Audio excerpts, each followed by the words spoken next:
So, welcome to my video. In a previous video, the eyes have been added to the little owl head. And in this video, we're going to be adding a beak.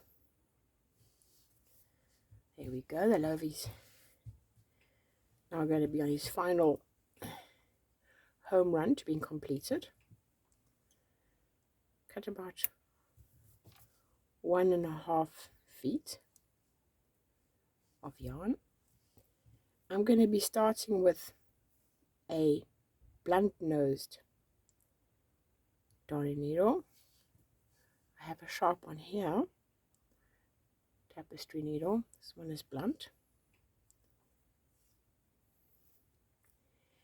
And I'm going to be starting on the, I'm going to make the beak in the middle. So just looking at like this, count the stitches. So there's 1, 2, and 3. I'm going to zoom in a little bit, so I don't have to lift the work up. Look at it like that. There's 1, 2, and 3 rows of these stitches running up there. It's not a full stitch, like a half stitch,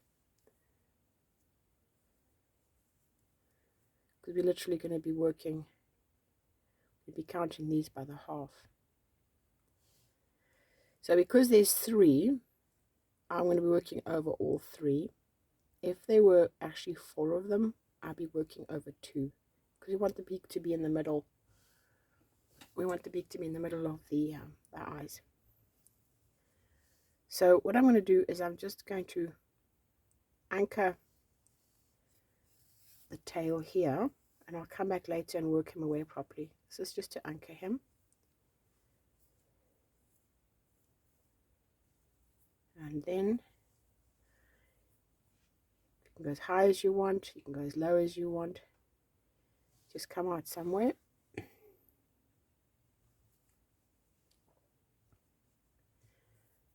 And I'm going to be making a row of V's, which is the base.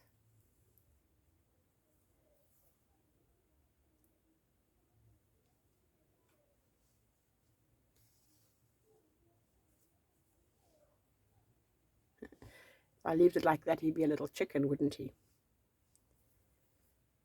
But I'm heading for an owl.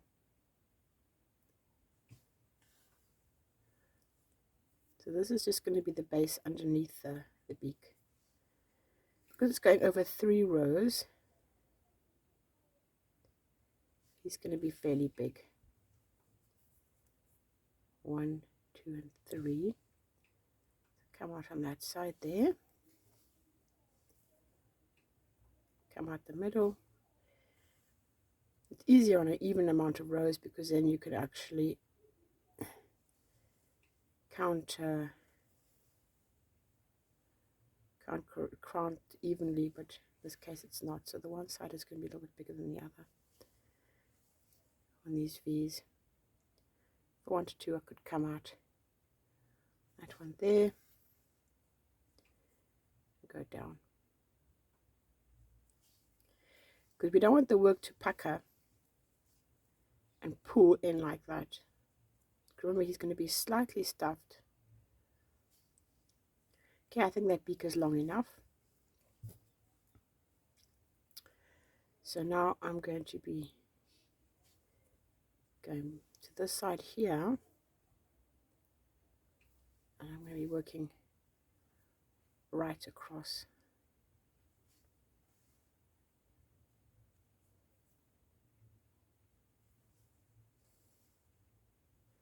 It is tricky because we don't want it too loose.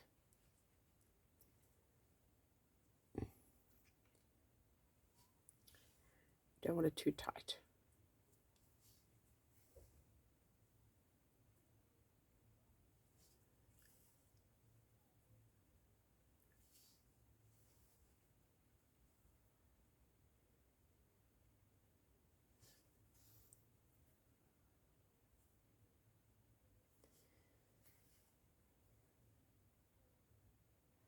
See, an owl does actually have quite a large beak. It's really up to you how much you want to emphasize the peak on his face. You can make a very small one.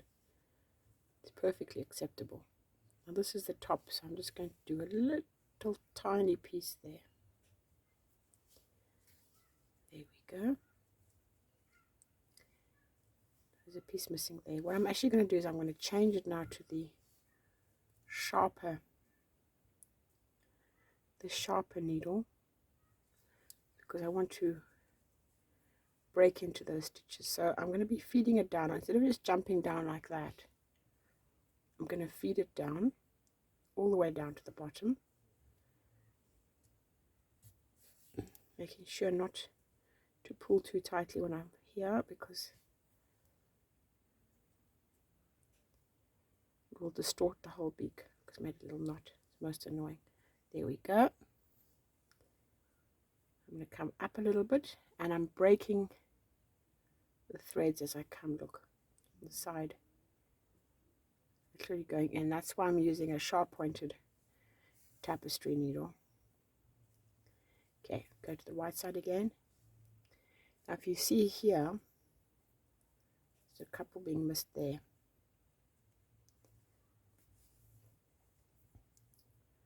So with a sharp pointed needle, it actually literally breaks up the threads as it goes through. When you use a darning needle, the darning needle will find the biggest hole it can to go into. It's quite difficult with a darning needle to actually break into the strands of yarn. And then I'm going to be working it one more time, and here I'm going to try and get into those strands of yarn. This is going to make it more solid. Now I can tug it quite tight, but I don't want the hole there to gape too much, so come up underneath here. See, that can happen sometimes if you actually pull the yarn too much. It's broken into that one. It's tricky. I'm not particularly fond of making beaks, but it is an owl, so he does need one. It's going to end up looking like a bit of a worm.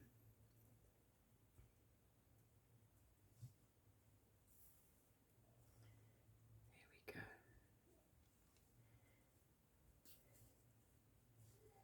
Now I'm unhappy with that hole there, because I've had too many yarns going through, too many threads going through there. So I'm going to come back and I'm going to close that up. I'll show you how.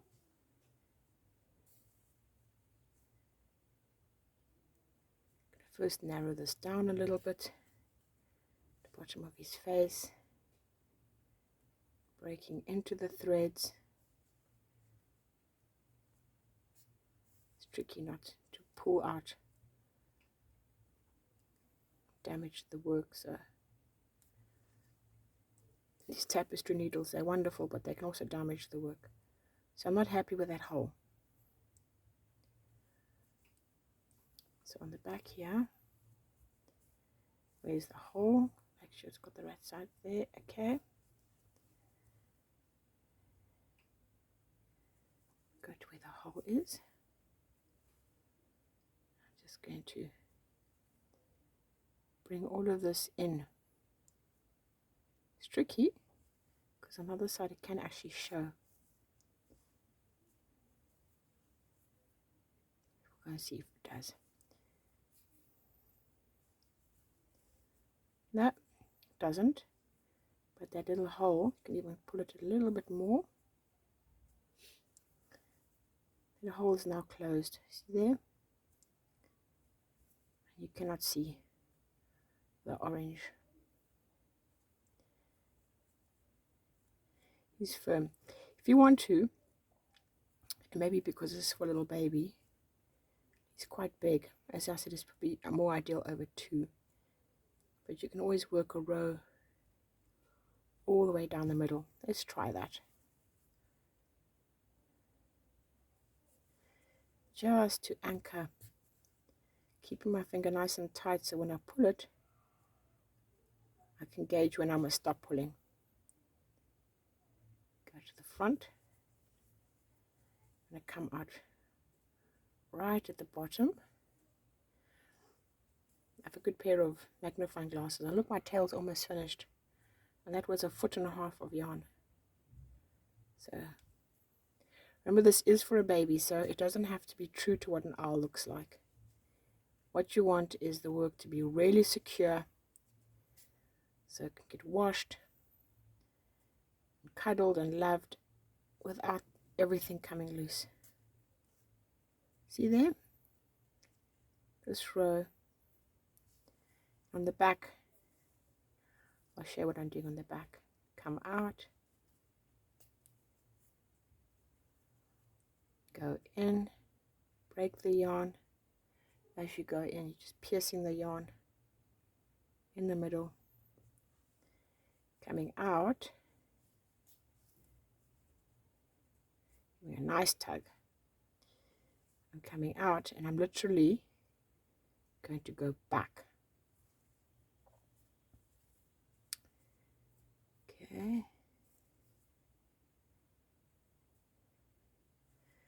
This is the middle, and I want it to be nice and snug.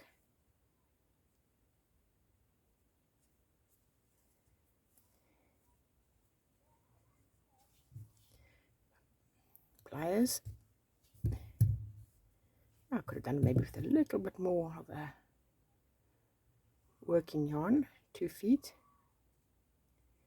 So I want to go back in the middle, but I'm just showing for demonstration purposes. I'm showing you where I'm going in. I normally just do this by feel, because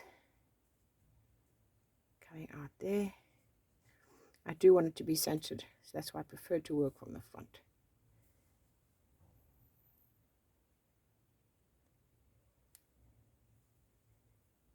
Getting back in there. Do I have a hole there? No, I don't.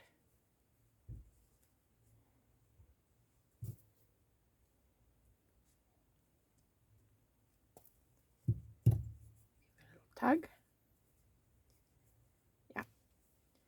So as I said, it's not, an owl doesn't necessarily have a seam running up his beak. So this little owl is quite unique.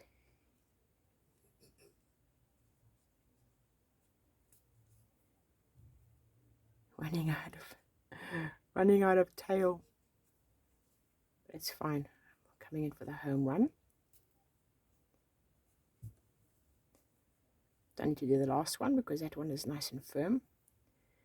Very, very happy with that. Now we're going to work this chap away. I'm going to put the needle in place first, simply because I'm working with a very short piece. Needles in place. Thread him. Just use my pliers. Saves my fingers doing the job. And then pulling it. Has it distorted the work when I pulled it? No, it's fine still. If you want to be absolutely sure, you can come back one more time.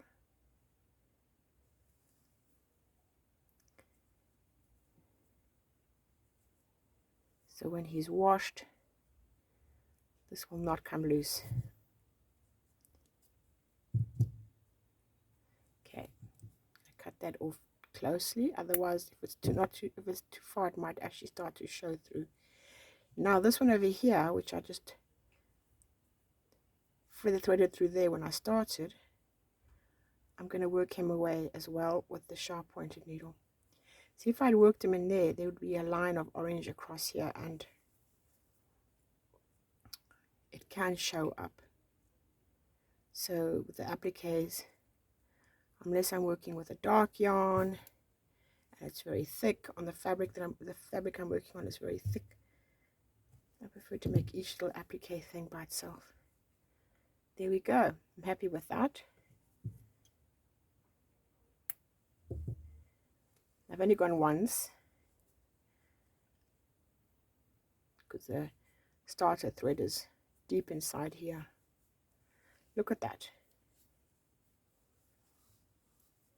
As I said, it's so much easier to do this before you've stuffed the owl, because you see how many times I'm working from the back. Yes, he is absolutely beautiful.